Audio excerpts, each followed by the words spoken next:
question for all of you except Romain Grosjean. Massa's next, he is alone now. I like him vulnerable. More ladies in the paddock? Yeah, more paddock access to some women. There's too many dudes.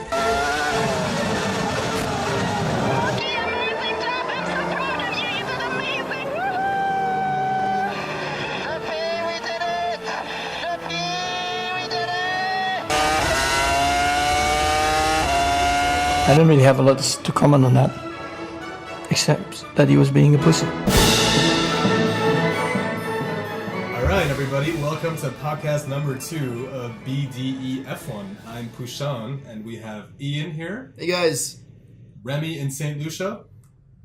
Hello. And we got a new addition this week. We got fucking Knowles straight from the States, our resident Indy fan. How's it going, Ryan? Yep, that's me. 18-time Indy 500 visitor, not participant, never driven it, but I'm here. Welcome, happy to join the boys. Nice. It's good to have. It's good to have a good F1 quatuor. Is that what you say? 4 people? Quartet. The F1 quartet. All right. So as you guys know, this week is the week we've been waiting for since November. Season opener, baby. Season opener. Just a few days from Melbourne. And we're pretty pumped. Yeah, I'm really excited to see some cars finally hit the track. I'm gonna wake up and watch practice. I don't care if it's on like 3 in the morning here or something, isn't it? I think for us, it's in Europe. The timings are really early, but sacrifices must be made for F1. Oh, yeah. So it's been a short winter this year. It feels like it's kind of gone really quickly, and thank God. Yeah, from November to March, and as you all know, we were in Barcelona a few weeks ago at winter testing. Knowles Ryan couldn't make it, unfortunately, but I think this is a good place to start. Winter testing is ambiguous because the times don't really mean anything. Everyone's running a different program. They're all figuring out how the car works. They're not trying to set the car up for a race weekend. They're just trying to figure out what they've built. I think James Allen said it best when we were in the Renault hospitality tent when he said these times don't mean anything. We're really for sure going to know who's going to be faster on Saturday in Q3. So right now the big speculation is that Ferrari's got ahead from Mercedes in winter testing, but we really won't know for sure until we see what they can bring out in qualifying and during the race. Right. Everyone seems to think that Ferrari is ahead, Mercedes included, but at the same time, Mercedes has never been at the top of the timesheets in these winter testings, even since the beginning of the hybrid era. No. So I did some research on that just this morning, and I saw like in 15, 16, and I think even 14, they went in 14. They were near the top or at the top, and it started in 17 that they started, Ferrari was ahead by maybe 6/10 or 8/10. In 18, they really were far behind. But in 18, they weren't winning until the 4th, 5th race, right? I think it was Baku in the 4th race. So Ryan, Ian, Remy, and I have discussed winter testing in our first podcast. Have you been following it? And what do you think about what's going on there? I think my key takeaways are Mercedes hasn't shown its true colors yet. I think we saw this last year at testing as well with the Ferrari and Mercedes kind of back and forth, and then Merc just took Ferrari to town the rest of halfway through the season. So that was my one takeaway. I think the middle of the pack looks really interesting. I think that's where the fun's going to be this season, personally. Not to say that watching the upfront battle won't be, but and then Williams. Oh man. What the fuck, man?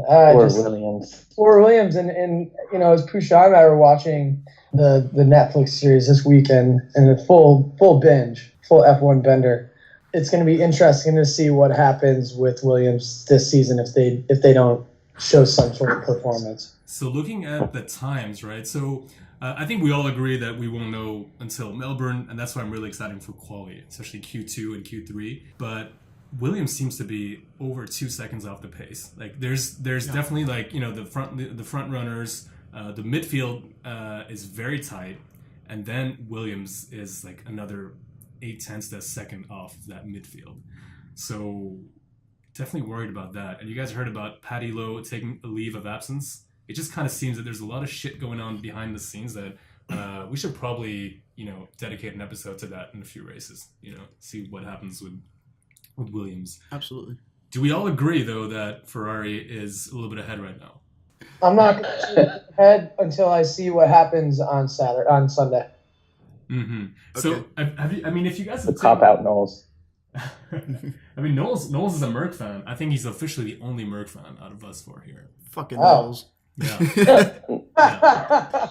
Hey, There you go. There you got it.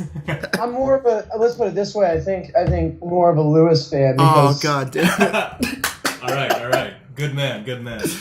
But we'll see. I mean, like I said, let's wait till Sunday, or as the former owner of Force India said last season, till the fat lady sings, and then he also proclaimed that he made up that phrase, which was. He's been saying it for years, apparently. Vijay Mallya has been saying it since he was a kid, Unbelievable. apparently. Wait, so, but 1 second though. Okay, so I know that Ryan and Remy think that Merc is kind of sandbagging, which they've been doing. Last year they finished 8th. But what's up with that whole aero kit that they brought week 2 of testing? Just kind of seems like they're kind of rushing a few things, or maybe they were probably late on their car development this year. I think that Mercedes has enough resources to basically be able to build 2 cars. And I think that they probably tested the first car, which is a rendition, kind of an evolution of the 2018 Challenger, to see how far they needed to develop it further, if it will work for 2019. And then they probably brought on an entirely different car for 2019. And they probably used both of them to see which one is more applicable to the new rules. So, I mean, I wouldn't be surprised if they built 2 cars. But then again, I feel like that would be a huge statement in the paddock. Everyone would be talking about it. I think they just came up with maybe a bunch of new upgrades. I'm not sure, but I don't see why they wouldn't do that. In any case, though, they seem to have put in like a good lap time at the end of that week. My opinion is that they were probably sandbagging the whole week 1, and the second week they felt little. They wanted to see where that car, like how much they can push it, so they did put in a lap time. Oh yeah. And Ferrari still looks faster if you if you convert from the C3 or C5 compounds. But interesting. So usually Ferrari does really well though in Melbourne, so it'll be interesting to see what happens there. Also, another time that stood out for me was Leclerc, who was really just 1/100th of a second off of Lewis and Vettel. So I think that's pretty impressive, and I think we're all very excited about him this year. I'm immediately a Leclerc fan. From his stellar GP2 campaign to his incredible rookie year, being the second youngest driver to get a seat at Ferrari after his rookie year, that's just incredible. I'm so excited to see Leclerc in that car and see what he can do, because the documentary was even saying it. A lot of the bigger teams are giving younger drivers a bit more of a chance. They're having more confidence in the young drivers coming up. So, yeah, I think Leclerc's going to rock this world this season. So just real quick here. So do we all think that it's going to be a Mercedes versus Ferrari again this year? Yeah, for sure. I mean, it always is. Well, except when Red Bull was there. They seem to be coming back with Honda. I don't think that they're going to be able to get more than a couple wins like they did last year. That's just me personally. Honda, do they have the power behind them now? They seem to be doing better. They've been able to do some, like, customize their engine for Red Bull, and Red Bull's nasty on aerodynamics. So we'll see. But I don't think they've caught up that. They haven't caught up that much to Red Bull. I mean, to Ferrari and Mercedes. I think it's interesting on that point. Like, is Red Bull going to be a serious contender this year? I think we have to wait and see. I mean, Christian Horner has demonstrated how confident he is in this new Honda engine. I think it's also because he actually hates the Renault team. Serial applicable. It was dramatic, huh? Yeah. And he just despises them, especially after Daniel left. But that being said, I think, Max is hungry as shit. He wants a title. He wants to prove that his fuck ups in the past have been a fluke. So we'll see. But I think it's too early to tell. But I think Red Bull could put a little bit more of a challenge in than they've been kind of demonstrating so far. Let me ask you this: do you think Ricardo saw the Honda analysis basically before he made his decision to go to Renault? It's a good question. I don't think it was because of the engines. I think it's because he didn't feel that he was getting the respect and the attention in the Red Bull paddock like Max was. And they're looking to Max as the future. 100%. I completely agree with that. Because if you look at basically 2010 through 2013, I mean, it's basically Weber and Vettel. And I mean, Weber always got the short end of the stick. So I think Christian Horner was going around, to everyone saying there's no number one status. There's no number one status. He was saying the same fucking thing when it was Vettel and Weber. And Weber is always losing out. So I think Ricardo kind of knew from history in the way that Christian Horner manages two number one drivers that one of them is always going to be pushed to the side. And Ricardo wanted to avoid that. He doesn't want to be that number two driver. He felt that maybe going with a works team like Renault might actually give him the chance to start fighting for some more podiums, more wins. And I think that maybe that's what kind of pushed him there. Because for the past couple of years, Renault has really become a factory team. They started out smaller. They started out as Lotus, and then they turned into Renault, and then they basically built the foundation. They built the walls, they put on the windows. Now they're putting the roof on the house. Yeah, and that's also going to be, I think that's going to be one of the most interesting storylines for me this year. It's going to be Ferrari and Merc out in front, and I don't think Red Bull can challenge for victories yet. I agree with you guys, but what I'm really curious about is to see how Renault can take it Red Bull. If can Renault challenge Red Bull for third, or are they still a little bit behind on pure pace? It seems that Hulk is not far off in winter testing time from the Red Bull, but I do feel there's a little bit of a gap. I feel like Red Bull might be a lone third for now, and let's just see what the development pace is in both of these teams, right?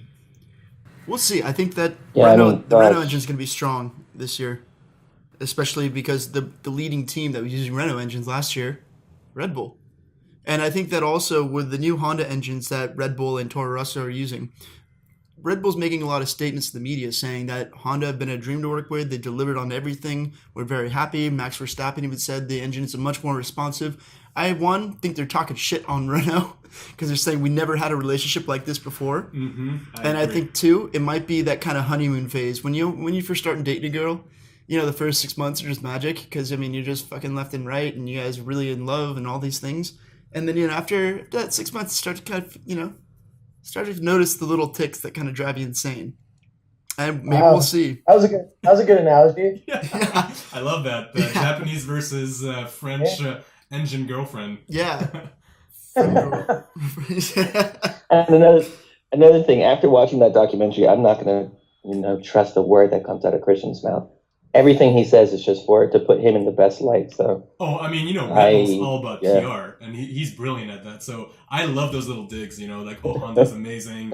Even Max was talking mad shit last year about Renault engines on the radio. So I think it's a little bit of a psychological warfare going on. But I'm super pumped for that because I think that's going to be closer than the front side of it. I think it's going to be an absolute shit fight for third place. Yeah, agreed. But what do you guys think about the midfield now? Okay, so Remy and I were talking about Formula 1.5. He doesn't like that term, but I think it's really cool to look at. Okay, you have the top tier. They're going to be fighting. They have the budgets. And then you have this kind of gray zone. And then there's the midfield, right? So Alfa Romeo, Haas, McLaren, Toro Rosso, and Renault, right? A Racing Point. I'm not adding Williams into that because I think we all agree that Williams is going to be the wooden spoon this year. Sadly. The back of the grid, right? They'll be just slightly faster than the safety car. Oh man, that's harsh. I'm kidding. I really hope they can develop that car, but I can't see it. It can't be worse than Super Aguri, They're a GP2 car was faster than them. Oh shit. Yeah. This is fucking Williams we're talking about. Right? I know. Yeah. So what about also Kubica? We have to remember that's a dream coming back right there. Okay, so yeah, so let's talk about Kubica, right? So we got this comeback 8 years after. I don't know. Does he have? I hope he has the speed. But when I was watching him practice pit stops, it seemed like he was really like making that car slide with the throttle when he was coming out. And every time that he went in and came out. And I noticed they put some cones there as well. I don't know if that was because he just needs to practice with his one hand, but he clipped a cone once in testing, just slightly. But it seemed like he was always just having to throttle that car out of the pit stop. And I don't know if that's going to do anything to his tires, or I don't know, maybe doesn't have the maneuverability. Well, he doesn't, but he's also capable of driving. So I wouldn't look too far into his pit stops and when he's leaving the box. I mean, it's pretty normal for a driver to get wheel spin when they're trying to simulate a pit stop. No, yeah, I mean, but they don't need to turn as aggressively as he does. I heard recently that people are underestimating how much his I forget, is it left or right? One of his arms is severely diminished, right? So a lot of people are starting to wonder if he's actually going to be able to keep up, because testing times indicate that Russell is like quite significantly faster than him already. Yeah. Wow. I don't think he's even put in a good time. He said he's only done 20% of what he needs to do, so I wouldn't even look into those times yet. If he wasn't capable of being as fast or close to Russell, then they wouldn't keep him. Yeah, that's true. They did have such few running, compared to the rest of the teams. Although they did catch up after missing pretty much the first week, they put in almost 550 laps, which is pretty much half of what Merck did. Merck was the number one with over 1,000 laps. Yeah, they had something like 1,100. In terms of reliability, it seems like Merck is doing well. But let's get back to that midfield. I think that midfield is going to be super, super, super tight with Alfa, Toro Rosso, McLaren, Racing Point. Who else, man? Yeah. Those four teams are going to be, for me, slightly off the pace from Renault, which will be slightly off the pace from Red Bull, right? Yep. I'm curious about, because everybody was ranting and raving about them, is whether Alfa Romeo is actually going to show up like they did in testing, or, and Prashant, you and I spoke about this, whether or not they were just kind of maxed out, and we saw the best of Alfa Romeo in testing. We're not going to see much more from them the rest of the season. Because everybody was kind of saying, like, look at that chassis, look at what, or look at the aero kit, look at what they did to the car. It looks great. But then, like, towards the end of testing, they weren't really doing much more than they did in the beginning. So that's true. You know what? Looking at the times, they're actually with Racing Point, they're the two slowest teams from that midfield. And I know we're not supposed to be looking at times too much, but I do think that there's been a bit of an overhype on Alpha. They do have some really interesting aero solutions, but I do think that Ferrari is kind of using them as a test. Like as soon as they tested that front wing for about a day or two, immediately Ferrari introduced it on their car. So I mean, it's a B team for sure. I'm actually really excited about Toro Rosso this year. Yeah, that's going to be really cool. They were putting in some really good lap times, and you know what? To open up that rookie discussion, I think Alex Albon is probably the rookie that I'm the most excited to see this year. Why? He put in some really fast times, I thought, in testing compared to even like Red Bull and Renault. So on soft tires, he was able to dip into like the below 117s. He was faster than Danny Kvyat. I'm just really excited to see him race in Toro Rosso. It's nice to see an Asian dude in F1. Diversity. We need that. Plenty of Asian dudes. Yeah, well, who was the last one, dude? Oh. Koba? Dude, maybe. That was like 6-7 years ago. We need some more yellow people and brown people in this sport. See, if I said that would be racist, Prashant. But I didn't say that we need less white people. Am I like the odd one out here? Oh, fucking Knowles is blonde with blue eyes. Fucking Knowles. All right, so looking at the midfield, one of the big names that's also been going down the ladder in the past few years is McLaren. Recently, they let go of Van Dorn, and Alonso kind of taking a sabbatical, taking his time off to go win that Triple Crown. And they have two really young drivers. Actually, they have the youngest driver pairing. And they've been posting some pretty interesting lap times in winter testing. Do you think this is the year that they're going to bring it back? It's like the front of the midfield? No. Didn't Alonso do some testing for them? I think. No. Did he? No, he didn't. Oh, okay. He said that he's going to help develop the car, but I don't know what that means exactly. Yeah, let's look at testing. Like, Alonso hasn't tested yet. He said that he will. It's all PR shit, I think, for me right now. But looking at times, like, McLaren's not looking bad. They switched to Renault engines last year, right? So I guess they're kind of building on that relationship with Renault. I think that, as time goes on, your relationship gets stronger. And I think that working with Renault and using those engines probably, will bring a better relationship, probably more reliability, more power. So we might see them contending for some of that, points, a lot more points this year consistently. We'll see how Lando Norris does. Everyone's really excited to see Lando Norris in the F1 paddock. He's a huge talent that's coming from England. And people are saying that, he might be slated as one of the greats one day. We'll see. And being paired with Carlos Sainz is not a negative thing either. He's got experience coming from Renault, coming from a factory team. So he will probably be the leader within the team for the time being anyways. Lando, no. Carlos. Sainz. Yeah. But I think that we might see kind of like a Lewis Hamilton story here because Lando from a young age has been supported by McLaren through the ranks. do you guys want to go through teams and look at driver lineups and like kind of give your prediction on what's going to happen? Sure. Yeah. So let's start off. I'm just going to use the fastest times in winter testing as the order. So not last year's championship. Ferrari. We have Vettel and Leclerc. We have the 4-time world champion and the driver that Ferrari wants to like build upon for the next, maybe 5 to 10 years. Who hasn't won a championship for Ferrari yet? Right. I think this year's crucial for Vettel, dude. Absolutely. Otherwise, they're going to hand off that legacy to Leclerc. So Ferrari hasn't won a title in 10 years, is it? I think 2007, Kimi. 07, yeah. It's 12 years. Wow. Fuck. So what do we think? Do you think Vettel's gonna stick it to Leclerc? Do you think Leclerc still has, does he still need to learn, get to the grips, being with a top team, or can he bring it right away? I think he's gonna bring it right away. I think he's gonna come out guns blazing and just kind of really establish his spot in that team. And I don't think Ferrari's gonna hold them back. Unless it turns into a Red Bull type situation where they're crashing into each other, worse, Force India. They're going to try and bag as many points as they can. If they're truly the fastest car on the grid, they're going to try and get away with as much as they can at the beginning of the season, let them just go out. I think Seb is still the number one driver at Ferrari, but I think by the mid-season, if Leclerc is really challenging up front with Seb, I think we're going to see some interesting things coming out of the Ferrari garage in the second half of the season.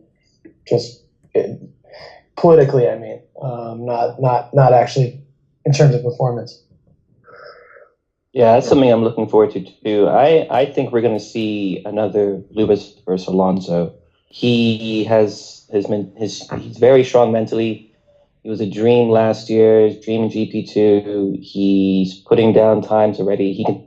He's doing what the greats do. You jump into a car and you drive fast. So I think he's going to have the upper hand. Last year, Vettel, he wasn't quite there mentally. He was weak. See him come in this year, maybe. I don't know. He looked a bit tired of testing, just watching him there. But I don't know. We'll see. I'm glad you bring up that Alonso Hamilton because I think we've talked about this a few times. Is that for me, I'm not going to give Leclerc too much time. I mean, if he's a great, he's got to bring it right away. And I'm actually my wild prediction for this year is that Leclerc is going to outscore Vettel in the championship. That's what. Wow. Yeah, I don't know if he's going to get the championship. All depends on the Ferrari, but I think he's going to outscore Vettel. Maybe it's a bit of wishful thinking, but he needs to bring it definitely from the start. I think he's going to be there from day one. What about our boy Bottas? Oh man, he's hanging on a thread for that seat. I think he really needs to deliver this year and get some points. I don't think he finishes above Lewis. No.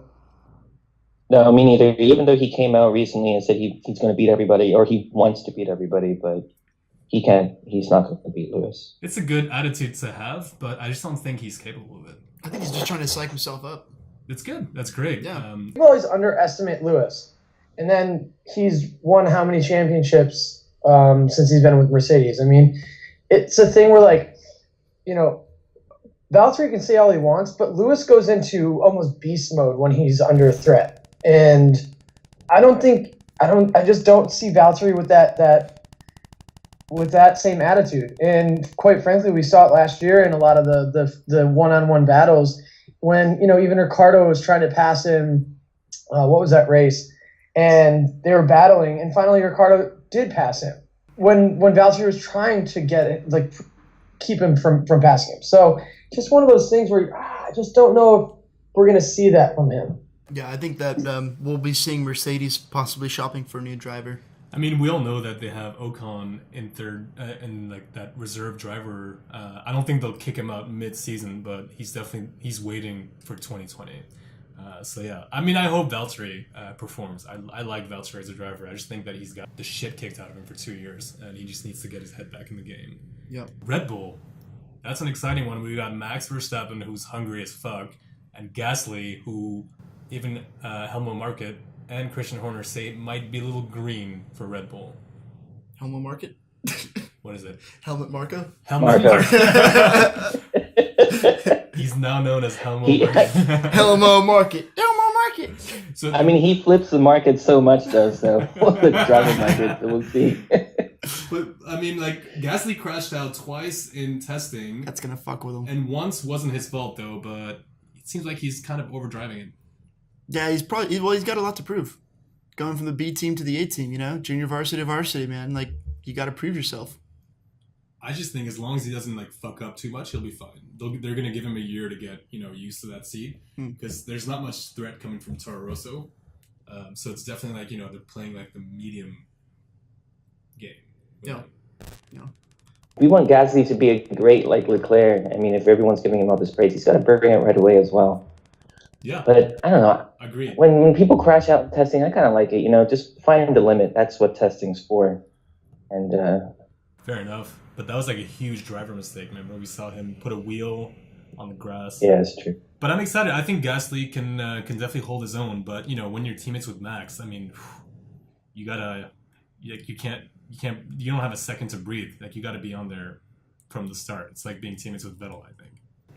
Yeah, I'm gonna say Max is a dick, but he's got the upper hand there. I'll call him. I think, I agree with you. I do hope that Gasly will get a first podium very quickly, and maybe on a fluke, on race, a crazy race, he might be able to get his first race victory. Who knows? Haas. Oh, Kevin Magnussen. I like K-Mag, even though he's a jerk. He's a bully on the track. Do you think he's? I mean, I think Grosjean just needs to. I mean, he was able to pull it together for the end of the season, but he's just so goddamn soft. He's so soft. He needs a psychologist, and he whines on the radio, and he doesn't. It's dude, oh. He has a psychologist, right? Yeah. So I think it's a make or break here for Grosjean as well. Absolutely, man. And I mean, I'm a fan of hating on him, to be honest. I really don't like Grosjean. I think he is a giant pussy. Wow. Yeah, I think Grosjean, if you're listening to this dude, you're a big pussy. Get it together. I mean, I have to say that I'm almost on the same page as Ian there. It's just between K-Mag, who, in my opinion, is one of the dirtiest drivers I've ever seen in F1, and then you've got Grosjean, who just consistently makes driver errors. I mean, whether it was him putting his car into the wall during warm-ups at Baku, or when he decided to do a donut in the middle of first lap traffic. Spain last year. Yeah, Spain. I mean, the guy just doesn't make the right decisions, and at this level, it's easier for us to sit here and be armchair analysts, obviously. But when exactly what we're doing, dude. Yeah, that's what we're here for, dude. This isn't super serious analysis here. We're just talking shit, man. Hey, well, the point is, I don't know. Remy seemed to come out of testing with a lot of love for Haas. Even though I'm American, I'm still not really in their corner. I think they'll make gains this year. One interesting stat, though, is that they have doubled their points in every single season that they've been in F1 year to year. That's fucking progress, man. That's great. So you can't deny that fact. But in terms of just drivers and personalities, we'll see. They had a lot of DNFs last year. Not as many as Daniel Ricciardo. Shockingly, but I think we'll see Haas battling for fourth place. I think. Fourth. Oh, dude, yeah. that's a lot of teams battling for fourth. Man. Well, think about it. I mean, I know that's why the second part of the second half of the field. I mean, midfield is just going to be insane. I mean, Haas have got there's a second car with Ferrari power. Yes, they have Alfa Romeo, but we'll see which car is better. But I think Haas has proven themselves more like fucking Knowles was just saying. They double their points every season from season to season. So I think that they've really gotten their rhythm down, and I think they're coming into 2019 fairly strong. We'll just see if Grosjean can keep it together. If they can't, if they look like rock stars at Australia instead of fucking wonkers. And this is what Steiner was saying. Wonkers, though. Wankers. Wankers. Yeah, no, I know he's saying wankers, but he just said it weird. He's like, well, we look like wonkers. Yeah, dude, that was heartbreaking. All right, so we still have a few teams to go. Do you guys want to go through the rest of the teams, or should we do Australia predictions right now? Because we still have Toro Rosso, Renault, McLaren, Alpha, Racing Point, and Williams. I mean, it's the best of the rest at that point. Yeah. I'm going to let you wrap it up. I'll give you my Australia prediction. Give us your top 4. I'm saying Seb, Lewis, Leclerc. Oh man, who's gonna get that fourth? I think we're gonna see a pretty big accident, and I think Max is gonna be the cause. Just come steaming into first turn 1. I just want to say that to get the blood boiling. I don't know if that's gonna be true. But I can see it happening. I think Danny Rick and Max are gonna hit wheels. Oh, turn 1. They're definitely gonna be fucking with each other. All right, Ian, your top 4 in the race. My top 4 easily. I think it's gonna be Vettel. I think it's going to be followed by Leclerc and Hamilton and Bottas. It's a pretty boring lineup. Oh, damn. You're going for like the 1-2? Oh, yeah, dude. Ferrari's going to come out with a 1-2. Yeah, Okay. They're going to come out guns blazing, and I think that they're going to put Mercedes through their paces, Ferrari always does well in Australia. Remy, what do you think? I'm going to go with Lewis, then Leclerc, then Vettel, and Bottas. Damn, okay. All right, I think that Australia is usually kind of a procession race, so it all depends on qualifying. I'm just curious to see what Lewis can do in quali trim with his new car. But I'm going to go for Leclerc is going to take the win. His first race with Ferrari. Leclerc, Vettel, Bottas, and I'm putting a surprise in fourth. I think one of the Haas can make it into fourth, and I'm calling a DNF for Lewis to start the year. Oh boy! Yeah. Mercy. You think this is the big downfall? I think this is going to be a struggle for Lewis this year and Merck. I'm not saying like pace wise he's not going to be there that weekend. I think something's going to happen to him. Huh? Yeah. That's a pretty good prediction. Yeah. All right. Well, all right. Let's do like something that's going to change completely after we watch Melbourne. But who do you think is going to take the title as of today? Based on no Lewis. data or nothing. Vettel. Vettel for Ian? Lewis. I'm not a Vettel fan. Just saying Vettel's probably going to take it. Remy, you still think Lewis can take it? Yep. Ian? Yeah, I mean Vettel. Oh, sorry. Ryan. Ryan, you still there? I think Ryan left. I think he might have logged off. Yeah. That's what you get for bringing fucking Knowles on the podcast. Fucking Knowles. All right, so I think we know what he would have said, right? So, he's LH44, right? Yeah, I think he's definitely LH. I don't think anyone's calling Bottas. All right, so it's just Ian and I now. Hey guys. All right, so we gave a run through till Haas. We think that Grosjean needs to up his game. He needs to find his balls and use them. Pretty much, yeah. I'm just trying not to talk too much shit about Grosjean, but I hope he surprises me. Prove me wrong, man. You're right. He's fast, but he's such a fucking softie. Yeah.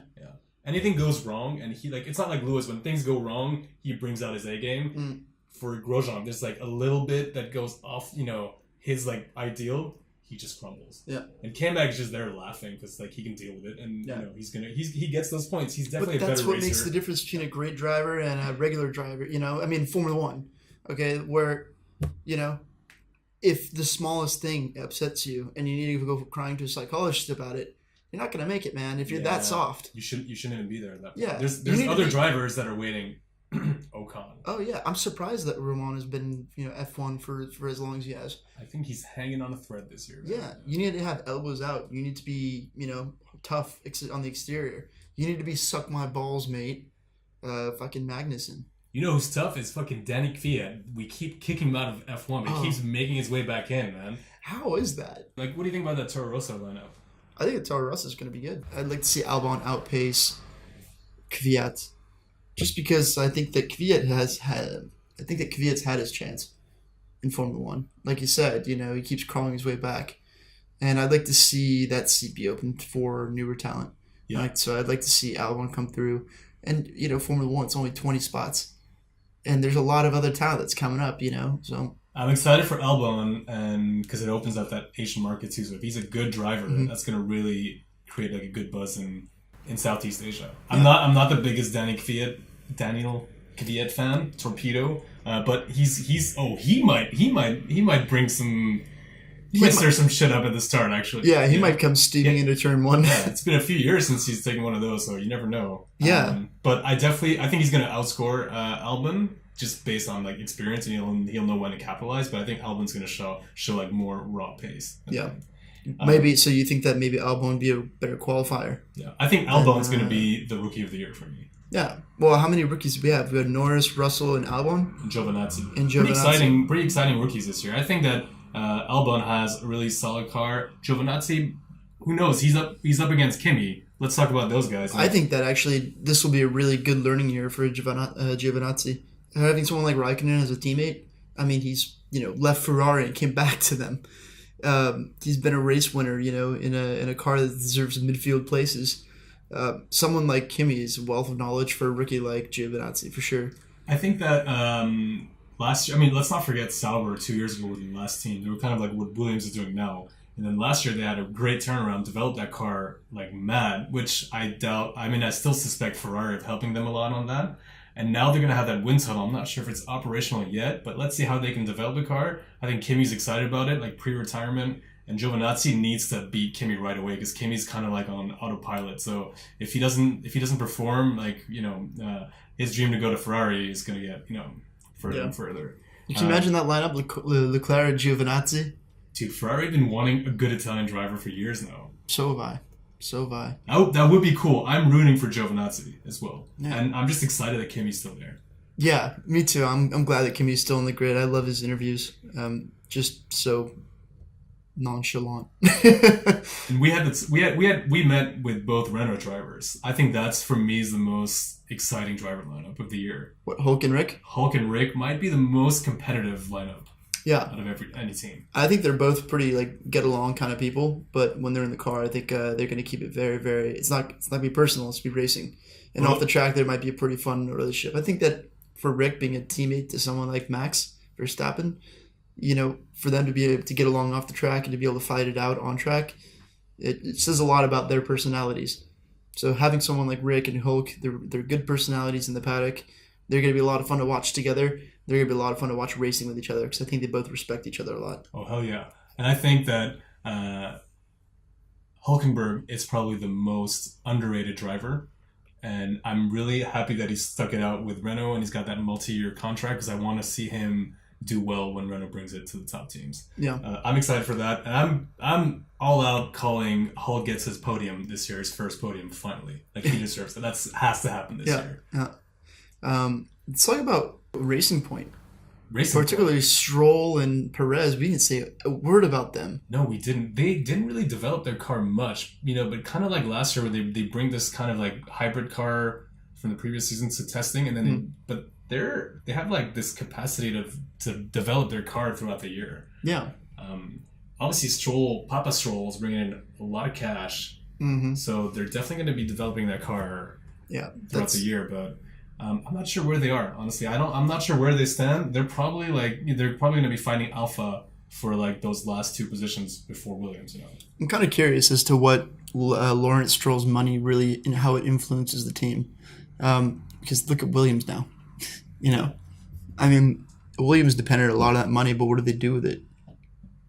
I mean, they ran the racing team, but I mean, was there a whole lot of development going on there? Were they hiring more competent engineers to build a newer, a more competitive car?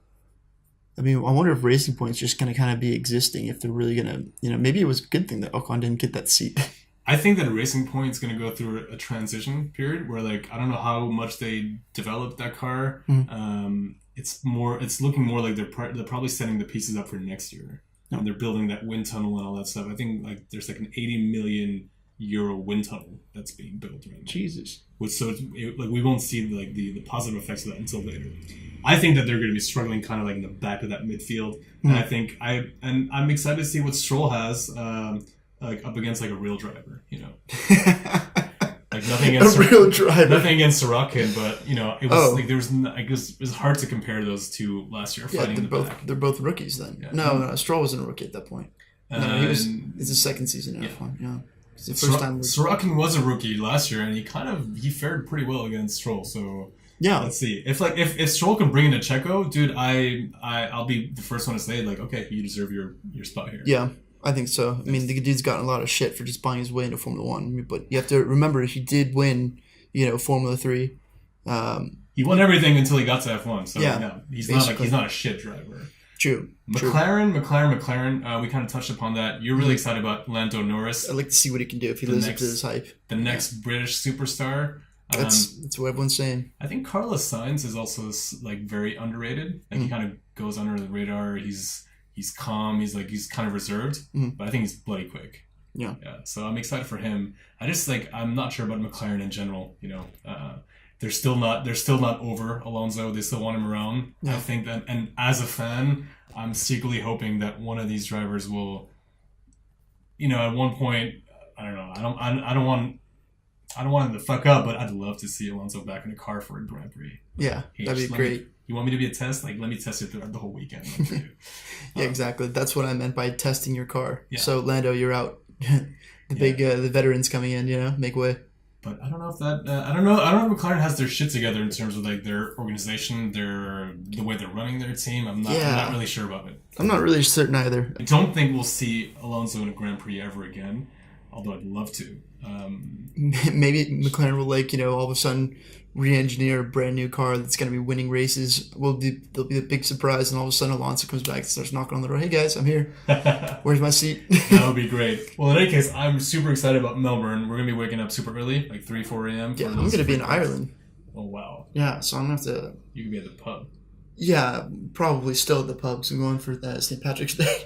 Oh shit, yeah, this year Melbourne's on St. Paddy's Day. Yeah, so I'm probably going to still be awake when the lights go out. Oh wow, okay. You can believe me, they're going to be wasted as hell.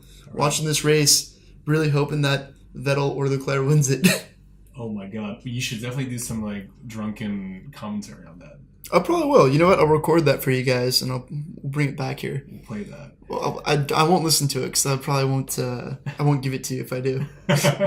This ends our second podcast. We're still testing out like the technical side of it. Like we have 2 people here in the studio, which is my apartment, and Remy in St. Lucia, and then we got Ryan in another apartment. So it's not easy. Hopefully, we're definitely getting better at this the more we practice. Kind of like this F1 team. So I'm looking forward to Melbourne and looking forward to Leclerc's first victory. Oh boy. All right. We'll see you guys post Melbourne for a debrief. Enjoy it. BDE. Out.